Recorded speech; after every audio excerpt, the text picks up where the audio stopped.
It's the radio guy, Dr. Mike Prince. Welcome to another episode here at the Open Mic Broadcast Network. We finally have made it until Friday. And man, oh man, what a good feeling that is. You can follow me on Twitter X at The Mike Prince Show. Subscribe to the YouTube channel at the Open Mic Broadcast Network. Visit the website for our 24-hour stream at obnradio.com. And just in case you have one of those smart devices, all you have to do is say, hey, play the latest episode of the Mike Prince Show, and just like that, you'll have everything that you need. And with all that being established, let us jump into today's episode. Well, we had a special bonus coverage for you guys on yesterday. We actually released throughout its entirety the press conference for Anton Goff, the newly hired athletic director for Prairie View. I'll let you guys mull over that for a couple of days or so, and we're going to do a deep dive breakdown on Saturday's edition of The Zone. We'll let you know what we heard and what we didn't hear from the press conference. So you guys be sure to join us on 9 a.m. Saturday mornings for the latest episode of The Zone, which covers not only Prairie View A&M University, but the entire Southwestern Athletic Conference. We are exactly 15 days away from Jackson State starting off the season in the MEAC SWAC Challenge against South Carolina State, and 22 days from the 38th Annual Labor Day Classic. As we have been promising you guys, we have a very special episode for you guys on today. You're going to hear another dynamic interview by football analyst Coach Heish Northern. Man, all I can say is just put your seatbelts on, sit back and relax and enjoy today's episode. I want to remind you guys to mark your calendar for September the 1st. It is the start of our listening partner program and our popcorn fundraiser to help us create the funding needed for our continued coverage for the 23 season, starting, as we stated, technically in 15 days, but for Prairie View and Texas Southern in 22 days. We're going to transition over to our episode with Coach Northern. Enjoy, and we'll see you soon. And welcome back to the Open Mic Broadcast Network, the radio guy, Dr. Mike Prince. We are so fortunate to have joining with us now none other than, we're going to call him not a star, but a meteor, because he is striking all over the atmosphere. People have been ranting and raving about his interview a couple of weeks ago here on the network, and that is none other than Coach Heish Northern. Coach, how you doing today, my friend? Man, everything going pretty good. I've been ripping and running with the youngsters once again, doing some yard work before the sun get too high in the sky, as they say. My wife's is not too far. She needed a couple things done, so I ran over to her house and helped her out. But man, it's football season. What jumps out to you in particular when it comes to this time of year on things and prepping and just getting ready for this whole new atmosphere and opportunity? Well, some of the biggest training camp memories that I have, I can go back to both being a student athlete and my times as a coach. I know I can go back. I was talking to one of my teammates the other day about the times when we were at Southern and a hurricane hit South Louisiana, and pretty much the only people on campus at the time was the football team, the volleyball team, and part of the band. Well, at this time, Marino Casson was our head coach, so he didn't believe in not practice.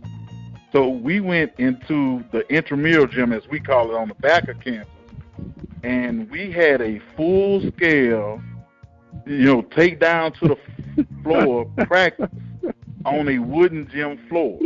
So it was, we were tackling. It was very physical in there that day. And at that time, my job, I was one of the guys that came off the edge to try to block field goal. So I mean, we going live field goal in the gym. So I come off the edge and don't dive for the ball. And coach looks at me, he's like, "Hey, homeboy, what are you doing?" I said, "Oh, I'm just running through." He said, "Man, you better dive at that ball." And at that time, I knew then, hey man, this some real stuff going on up here. But I mean, we were, and the crazy thing about it, the cafeteria was pretty much closed. So what they would do, they would send cereal with some cold milk. Then for lunchtime, we would get bread and sandwiches. So it's like everybody fixing their own food. And then we were lucky enough, Southern has what they call a quarterback club.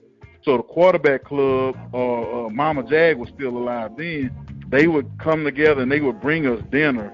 It may be spaghetti, baked chicken, those types. You know, we had some real food for dinner, and then we repeated the day. But that was just like something that we talked about. Just football camp is different than any other time of year. You can talk about the heat, the cramps that you get, you know, the rookie day. We might call it rookie day, or we might even have like a rookie talent show. You know, those type of things. You have the team bonding activities that really can bring your team together during this time of year. Well, Coach, I want to officially welcome you to the Get Off My Front Lawn Club with that story. You know, and when you reminisce, you know, time does bring about a change. And you like, how did we make it back through those times? But now when the youngsters hear you, they say, okay, old school, but it's a new era now. But did. they wouldn't believe the fact that we practice 2 or 3 times a day. Like 3 times a day is nothing. And these kids and even the pros don't practice 2 times a day, where it was sort of like a rite of passage to, you know, becoming a football player, practicing 2 to 3 times a day. Well, one of those practices probably was going to be just all special teams, but, you know, practice was a lot longer. One of the things that's different, the water breaks. You know, some of the older coaches didn't believe if you got water, you were soft. But we were lucky enough to have a trainer that he had built-in water breaks. It was mandatory for you to drink at least 2 cups of water and 1 cup of Gatorade or whatever they had prepared at the time. So, like you say, times have definitely changed. Where now kids practice, you know, maybe 2 hours, and that is it. And they ready for football. So, you know, it's a good change. The practices are not as physical.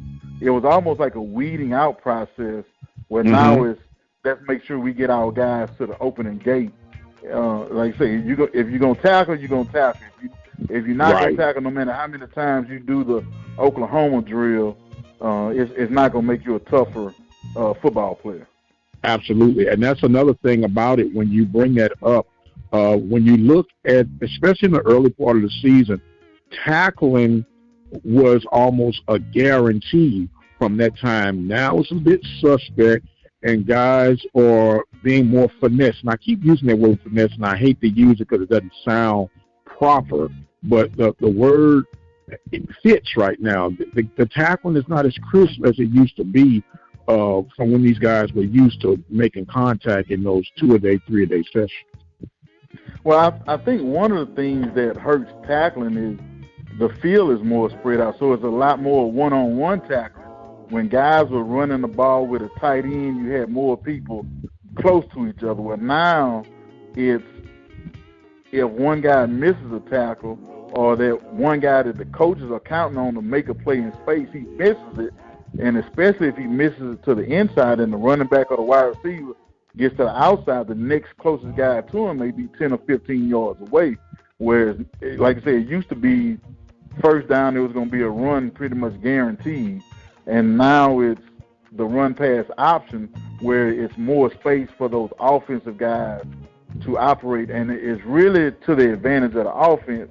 And you have to hope as a defense. I used to tell my guys, tackle well in space. If you don't tackle well, then your loafs have to be low. So you got to tackle well and hustle to the football. So if somebody does miss a tackle, we got another guy that can pick up the slack for them. So those are some things now that people have to concentrate on, more hustling to the football instead of just just being a big guy that can get there. He's a plugger. Well, now you got to get people down in space. Right. Well, Coach, we have 4 new coaches entering the Southwestern Athletic Conference this season, and I know that you know what it's like being that first-time head coach in the conference. What do you think has gone through their minds leading up? They got basically the first week under their belt, but can you remember some of the thoughts and the anxiety that you perhaps were feeling before you cracked open your first season? Well, the biggest thing is just trying to make sure that all the things are in place that you need to get done and that your schedule is done properly in terms of, all right, we're going to get them up at this time, we're going to practice at this time, we're going to get taped at this time, we're going to get treatment at this time. We still have to lift weights. You still have to give them time to rest. When are they going to eat? When are they going to watch film? You don't want to watch a film when they're too tired. So it's a back and forth, good versus bad thing that you have to do in your mind. So the first thing you want to do is make sure your schedule is conducive. Then you have to make sure that your practice scripts are done. And what I would try to do is have my coaches, let's have the first 5 days of practice scripted with your install, what plays are we going to put in on offense, what plays are we going to do on defense. And then I started every practice with a special team circuit. And we usually did special teams at the very beginning of practice before guys got tired, before they got to the point of losing their concentration, those types of things. And then the next thing you have to do is just try to make sure that all of your coaches are on the same page. I never wanted to hear a coach on the practice field say, I thought. We want to make sure that we know this like the back of our hand, and if it's any I thought, save it, and let's get back to it after practice. But the biggest thing is just making sure your schedule is conducive to what you have on campus, and then you have to sprinkle in maybe some entertainment for the guys. You have to sprinkle in, like I would always have judicial affairs for the university come in. I would have the Title IX coordinator come in. I would have campus police come in, maybe a Waller County sheriff or somebody like that come in and talk about what should you do just in case you get pulled over, or if you have a disagreement with somebody, how to handle those things. We would have the cafeteria or the Sodexo or whoever come in and talk to the guys. And my mom was a cafeteria worker, so I was real big on not leaving the cafeteria mess. So we had all these different people come in, and we would call it a community service, where we got these different people coming in, talking to the team. So it's pretty much no stone left unturned. We had the media side come in and talk about what all needs to be done from the guys. We had a lady on campus, believe it or not, and this was when social media was sort of just taking off, but she would come in and she would basically show the guys the list of what all the people that they track certain people. So they may just type in Prairie View football, and then she could tell you, okay, this is what we saw on the internet. Hey, we need to take this off. So it's a whole lot of things that like people don't see, but it's very important to getting through the football season healthy, with some knowledge about how to handle yourself on campus and all those types of things. Man, there's so many hidden gems that, as you say, people are not aware of, which is why you being a part of this, man, is so valuable to the listeners near and abroad, and I really appreciate that. Now that you got all of that, you still got to find a way to come up with a winning game plan, keeping guys healthy. When, if there is such a thing, do you have time to make sure that you as the individual, the CEO of this program, is well balanced? Well, what I always try to do, I started working out myself. I would get up and walk, jog, elliptical, those types of things so I could have energy. I didn't require much sleep when it came to, that time of year. But towards the end of the year, you can sort of see yourself telling off. But at that time of year, it was let's function on as little sleep as possible. and still be able to do your job well. Some days I may have stayed at the office, depending on how late it was, if I didn't just feel like driving home.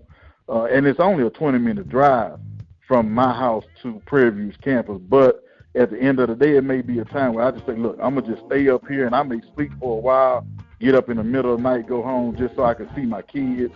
One of the good things about when I was coaching at Prairie View, I had a pretty good relationship with the cafeteria people.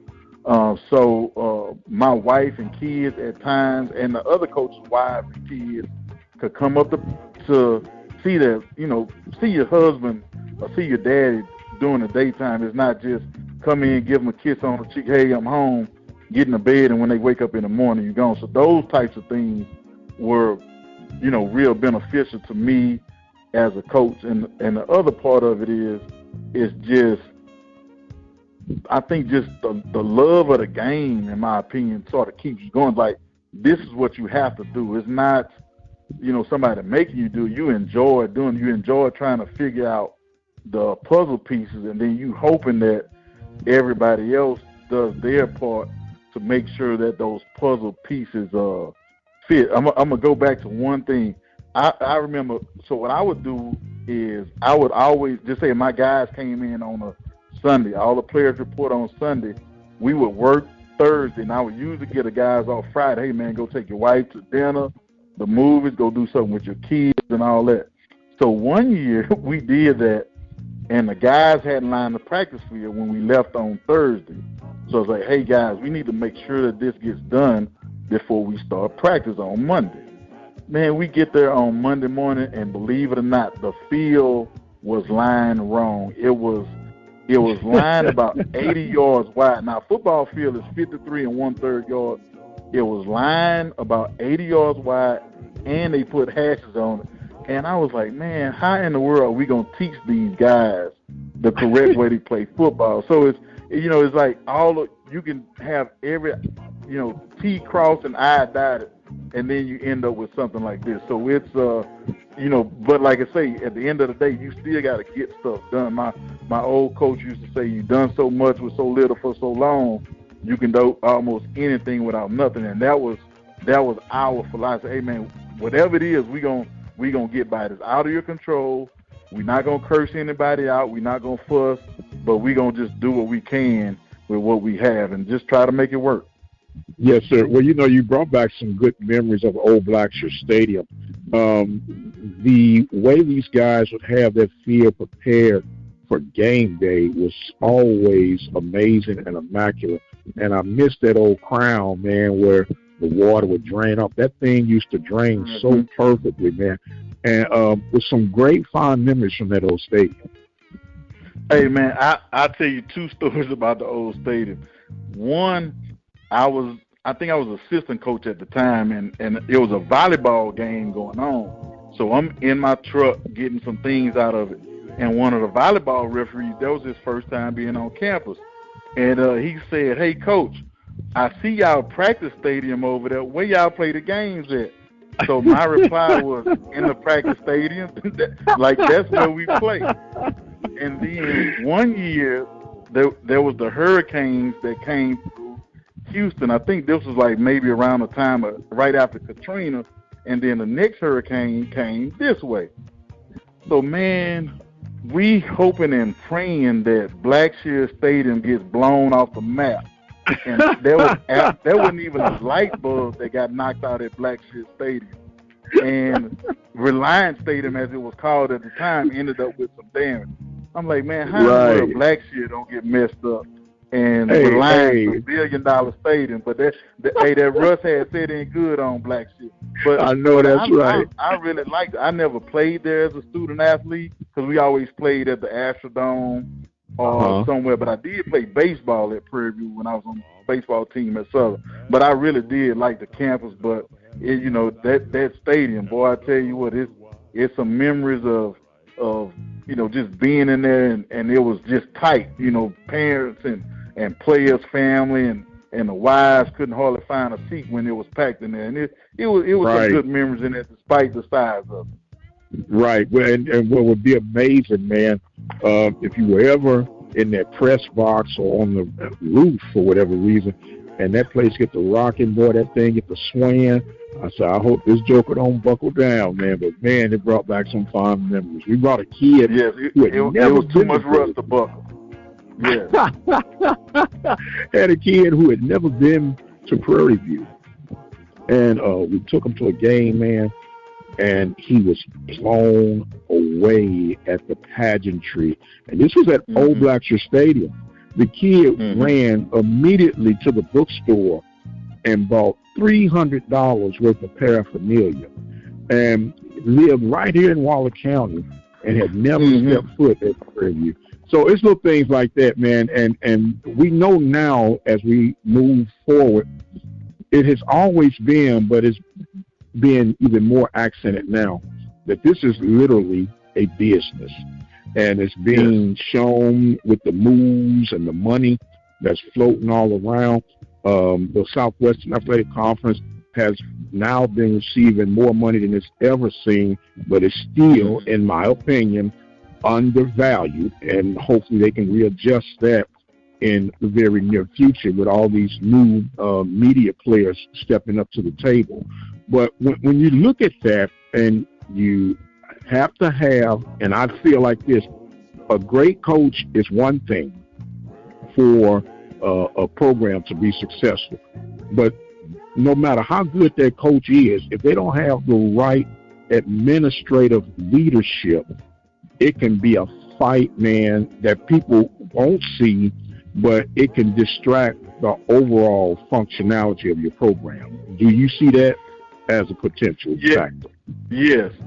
When like we call it upward alignment. If it's not upwardly aligned in terms of however you want to look at it, whether the head football coach is at the top or the athletic director at the top, and then you have the coaches, then you have what we call the support staff, whether it's the trainers, the equipment staff, or the academic side, as well as the auxiliary side when you talk about food services and housing. If those things are not aligned, number one, it can affect you from a recruiting standpoint. So you can lose players before they even set foot on your campus because of a bad interaction somewhere else, or even a comment from somewhere else that a parent overhears from the housing director or from the cafeteria people.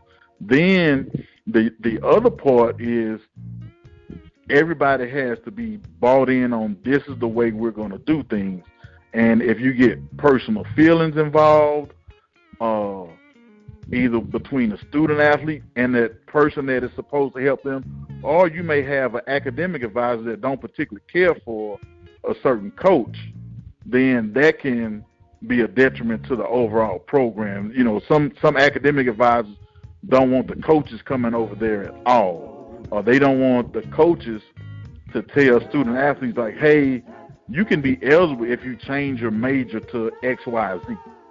But the academic advisor doesn't want to hear that because they want everybody to graduate in engineering, architecture, or nursing. So as though if that's not aligned, you can have some problems. Or if your trainer is maybe a little bit reluctant to push a kid in the training room and get them back on the field, depending on the injury, then you can have an issue. So it's all those things have to be aligned, and if it's not, it can cause problems / headaches for that coach or for the AD that might not have the power to say, hey, this guy here is not aligned, let's get this person away from him. Like I said, most schools, the football coach has decision-making over who the trainer is and who the strength coach is. And just say at Prairie View at different times, that had not always been the case. So if you have a football coach that doesn't see eye to eye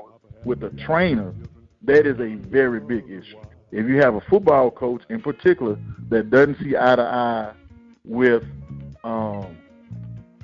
the academic side, that that could be real big problems that people don't see about. So you have to make sure that we're seeing this the right way, and somebody has to be the bigger person to hopefully get it done the way that the coach sees fit, and not necessarily, without putting kids in jeopardy, not necessarily the other way around, if you understand what I'm saying. Right, exactly. And when you bring that up, of course, Prairie View has just hired new athletic director. One of the questions that I've had is, will this athletic director come with full autonomy? And when I say that, to do what is going to be best for the overall well-being, success of the program, safety of the student athletes, because from outside looking in, it appears that the ADs have, well, should have the authority and the power and the recommendation based on the communications and the relationship with the coaches that they're over, to go back with a report to the president and say, based on my conversations, here is what we need for sure, but here's a list of things that we would want. And the president vetoes most of the time because, and I'm not trying to knock any president or leadership or whatever, but half of them don't really care about sports like you think they would, and half of them don't even understand sports like they think they would, and they're making these major decisions. When you look around at this college realignment, it's not making as much sense as you would think it would. You're chasing the dollar when in the true crux of things, the money that you're looking for is right there underneath your nose if you know what you're doing. Yes, sir. So one of the things that you mentioned, just say Prairie View just hired a new athletic director, or I would say most of the time it involves the athletic director and a football coach. So when those people come in, they may say, when I'm saying they, the administration may say, okay, you can do whatever you want to, but these couple of people have to stay. So it may be someone that's alumni of the university, somebody that's been there a long time, they may have family ties to the university. So just say, Prairie View just hired their athletic director. So he'll get a list of these are the untouchables. And for whatever reason, he may not be, they may be the person, we would look at them a little bit differently because there may be, the quote unquote snitch, or they reporting back to the other side of campus, anything that's negative, or they're talking to the Panther backers, they may be saying, all right, this guy didn't do this, or we need to be doing that. All those types of things come into play when you get a new administrator. And so that's why it is important for that person to say, come in, all right, let me see, what did you do? What was your job? If you were in charge of fundraising, if you were in charge of media, let me see some things that you produced. If you were in charge of fundraising, okay, how much money did we bring in? If you didn't bring in X amount of dollars, then there's no need for you to be here if you didn't bring in this. Or instead of giving a person a big salary, let's incentivize this person. Okay, if you go out and you raise $1 million, then you get X percent of whatever funds come into the university. So it is real important to have, for that person that's an administrator or a head coach, which is an administrator, to say, okay, I want to bring in my own staff to do these things. But when he does that, he has to make sure that those people that he brings in knows the lay of the land, where they're going. Because in some instances, bringing in somebody that has no experience with an HBCU, sometimes that is the best thing in the world, and sometimes that's the worst thing in the world. So, you just have to sort of see how it plays out, but you want to bring in the most professional people possible to get things done for the benefit of the student athletes and for the benefit of the coaches. So now when that coach comes to you, and it's just say late in track season, and Coach Clay needs X, Y, Z, he needs to get some kids to regionals to qualify for the NCAA track meet, or the baseball coach late in the season, or I know softball has been pretty good at Prairie View, where now they don't have to go out and struggle to feed those kids, or they're not scrambling. They can go make 1 or 2 phone calls. Hey, we got this donor to give this to us, to make sure that everybody has what they need and a little bit of what they want, especially if you're a successful program. Right. Now, it was very interesting that you just mentioned something that, once again, people don't think about this from the outside looking in. They just figure that it should just happen. But everything has to first be strategically lined out and then strategically comprehended with understanding on how we're going to get this thing accomplished. And when you talk about fundraising, it is so critical that we go beyond scheduling money games, because those are quickly evaporating. Once again, with all this conference realignment and these super conferences being developed, these guys are going to have to start playing 10 conference games, and they'll have room for 2 other games. And then with the margin of error being so critical even more now, they're not going to play more these, what some would call them, beat-em-up games, because of RPI potentially being damaged, and Lord help them if they lose. So you got to be able to look at creative ways of raising the funds. And this is the question I want to ask, Coach. Based on your knowledge base, what do you think is a good, acceptable fundraising campaign, not just for a football program, but for an athletic program on an HBCU level? Well, to be honest with you, it has to be in the, I would say, the low millions. And it's not going to get done selling catfish plates and barbecue dinners. It has to be, some at-will, what we would call it, some at-will donations. Somebody that's maybe tied to the university, a company that's tied to the university, or to a particular set of people that can say, all right, we're going out to meet with this company that's maybe within every company within a 50-mile radius of Prairie View. And let's try to see what contacts do we have and what connections do we have, and how can we help them from an advertising standpoint, or how can we help them get their name out because of how many people we have coming to the game. But that money game thing, I think is going to be a thing of the past, but people still going to want to have them. My philosophy was, let's not necessarily play a money game, but if you are going to play one, I was at Prairie View when they were first talking about playing Texas A&M. So my thing was, that has to be a 2 or 3 year out program for football, because you're going to have a bunch of All-Americans and All-State guys playing against some All-District guys. But to shorten or to lessen that gap, we have to make sure that our guys pretty much go to school year-round. So they have to go to school fall, spring, go to both summer sessions. So now they are getting that extra time in the weight room, that extra time in the training room, that extra time of eating correctly, hopefully. So hopefully, like I say, those money games will be a thing of the past. But if they are, like I say, you can't send the lamb to the wolves knowing you have not prepared those kids for the battle that they are about to embark on. And then for the beating that they take to go to fund some other sport, I don't think that's fair. In basketball, I think because it's a different ball game, those kids are not coming home in arm slings and shoulder slings or leg braces because of a basketball game most of the time. But you go in the training room after a football game when you have some kids that are outmatched, it's gonna be you're gonna think you're overseas in a war hospital or something like that. It's not gonna be a pretty sight, put it that way.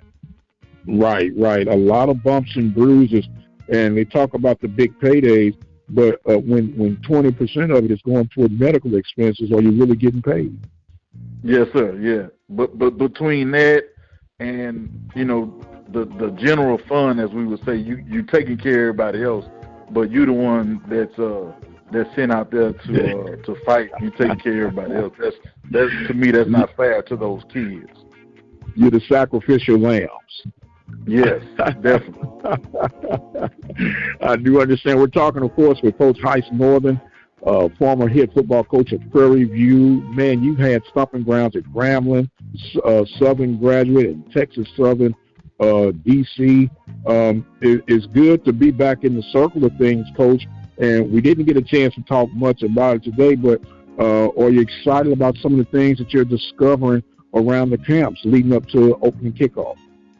Well, I think some of the biggest things that people are going to see is going to be tough to stop some folks, being honest with you. It's going to be who can get maybe one or two turnovers, or who can force a team to kick a field goal when they get deep in the red zone, or who can force somebody to miss a field goal. That's going to be the difference in a lot of football games, especially early in the season. Who can get that one or two stops, whether it's stopping the offense, who can get a fumble here or there. The big key in a lot of instances is going to be success on first down on each side of the ball, because with all this hurried up offenses, the easiest way to slow them down is to get a 0-yard play or a negative play. For some reason, that slows those guys down tremendously in terms of how fast the tempo of the game is going. If you can hold them to a yard, a 0, or negative play on first down. So it's going to be very interesting. And actually, I'll start going out to the campuses. I've spoken to a few head coaches that have given me the green light to say, hey, Coach, come spend some time with us. You can sit in on meetings. You can come watch practice, talk to some of the guys, talk to some of the coaches, and I'll be able to give a more educated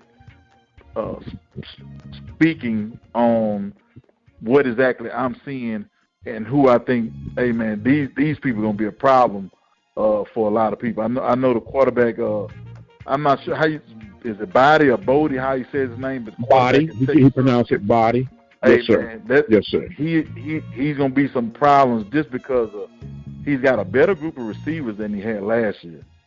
And his offensive line is better. So it's going to be some problems for some people. Well, Coach, he, on my scale and radar, he's the best quarterback as we speak right now in the conference, starting, this season off. And to watch this kid mature, I can remember when he stepped on the field for the first time. He's out of Corpus Christi. And I was like, wow, how did they get this kid? And with the portal now being so relevant, you're like, I hope this kid stays around because he's exciting. Right. It becomes so challenging now to keep the talent. It's almost like Coach Maynard from Alabama A&M said, we become the junior varsities. We prep these guys and take a chance on them. They have a good season, then they up and leave us. And that's just part of the way things operate right now. But it makes you so excited to see the development of these guys come through our beloved conference. Yes, one of the things that may have helped them get to Texas Southern, a lot of people don't necessarily recruit Corpus Christi because it's not known as a football power bed, so a lot of kids down there that are very athletic. Now, he's not the biggest kid in the world. That's another thing. So a lot of people don't go down there, so you have a lot of kids or quite a few kids that'll fall through the cracks. And because, like I say, they're not he's not going to pass the eyeball test for a lot of people.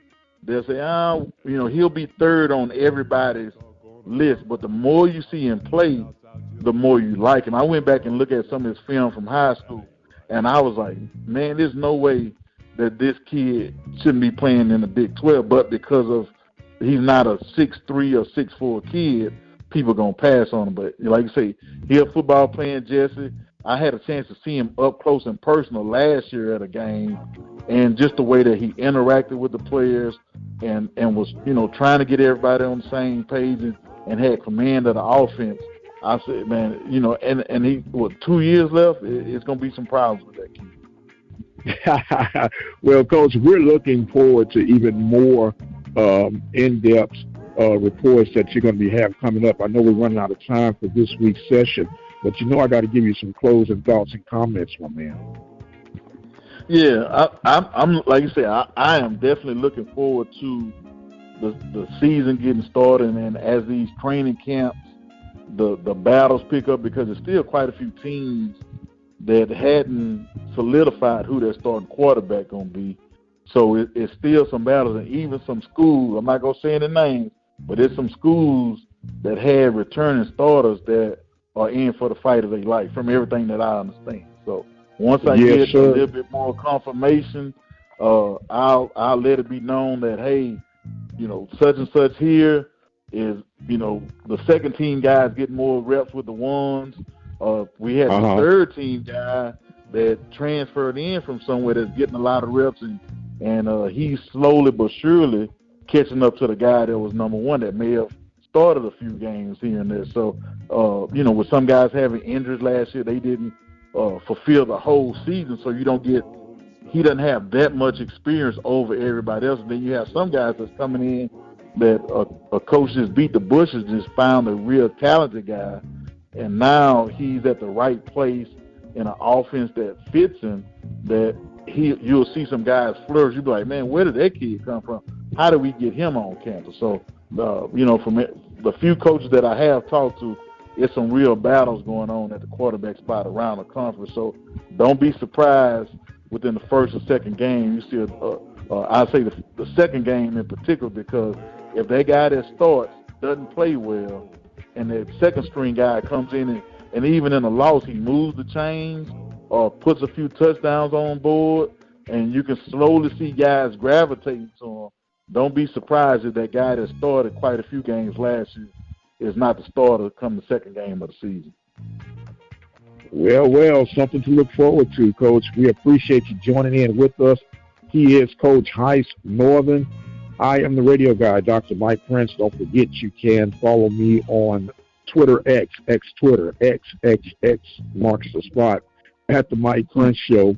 Don't forget to subscribe to the YouTube channel at the Open Mic Broadcast Network. Hit the subscribe button. That way you're always informed on all the releases that come out.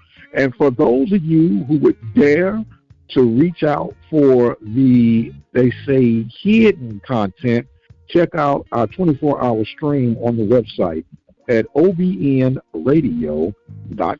My time has come where I must exit stage left. So until the next time, you guys be blessed, and we'll see you on the other side.